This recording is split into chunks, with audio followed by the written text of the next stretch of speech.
नमस्कार, day to day news Bharat देख रहे हैं आप। मैं हूं आपके साथ पूनम।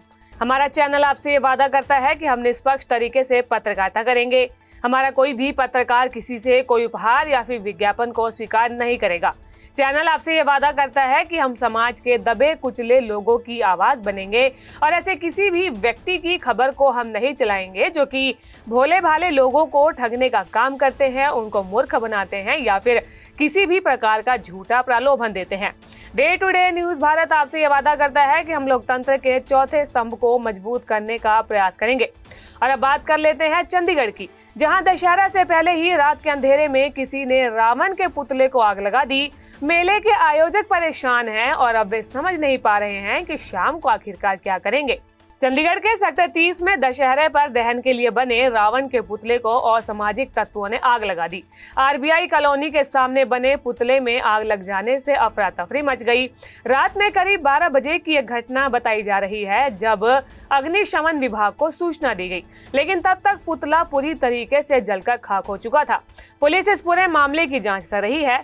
ऐसा बताया जा रहा है कि सूचना पर पहुंची पुलिस आयोजकों को थाने लेकर गई थी। घटना की जांच पड़ताल फिलहाल जारी है। श्री अश्विनी बाल ड्रामेटिक क्लब इस दशहरे का आयोजक था। तीनों पुतलों में कोई बहुत ज्यादा दूरी नहीं थी। रावण में जब आग लगी तो मेघनाद और कुंभकर्ण के पुतले बच गए। अगर आग थोड़ी सी भी और ज्यादा फैल जाती तो ये आग मेघनाद और कुंभकर्ण के तैयार पुतलों को भी चपेट में ले सकती थी। फिलहाल आग लगने से रावण के पुतले का जो नुकसान हो गया है उसे लेकर अब आयोजक परेशान है। समझ नहीं पा रहे हैं कि आखिरकार दशहरे पर रावण का दहन कैसे होगा। क्लब ने मंगलवार को रावण, कुंभकर्ण और मेघनाद के पुतले मैदान में खड़े किए थे। क्लब के महासचिव आदित्य शर्मा ने बताया कि जब पास के रामलीला मंच पर सीन चल रहा था तभी रात करीब 11:15 बजे के आसपास उन्हें सूचना मिली थी कि पुतले में आग लगा दी गई है। मौके पर पहुंचने तक पुतला पूरी तरीके से जल चुका था। आदित्य शर्मा की माने तो पुतले और टेंट पर करीब 4 लाख रुपए खर्च किए गए थे। पुलिस को सुरक्षा के लिए पहले ही सूचित किया गया था, लेकिन इस पर कोई कार्रवाई हुई नहीं है।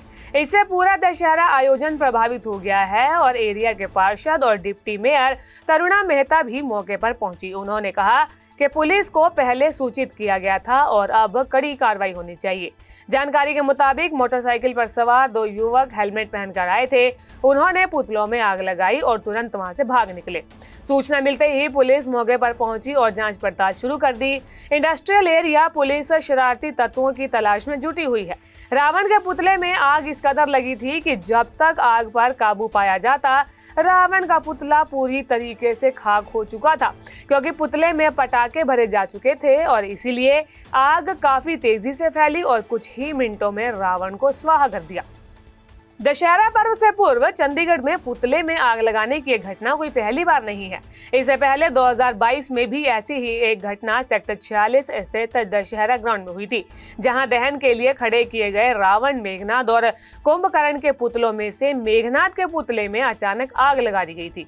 इसके बाद पता चला था कि शरारती तत्वों ने ये हरकत की और मेघनाद के पुतले में आग लगाने का काम किया। देखिए, दशहरे का जो पर्व है वो हर्षोल्लास का पर्व है और इसे खुशी खुशी मनाने में ही सभी की भलाई है। इस तरीके का शरारती काम करके रंग में भंग नहीं डालना चाहिए। बहरहाल ऐसी ही कई और खबरें आपके लिए लेकर आते रहेंगे। बने रहिए day to day news Bharat के साथ और चैनल को लाइक, शेयर और सब्सक्राइब करना बिल्कुल भी ना भूलें। नमस्कार।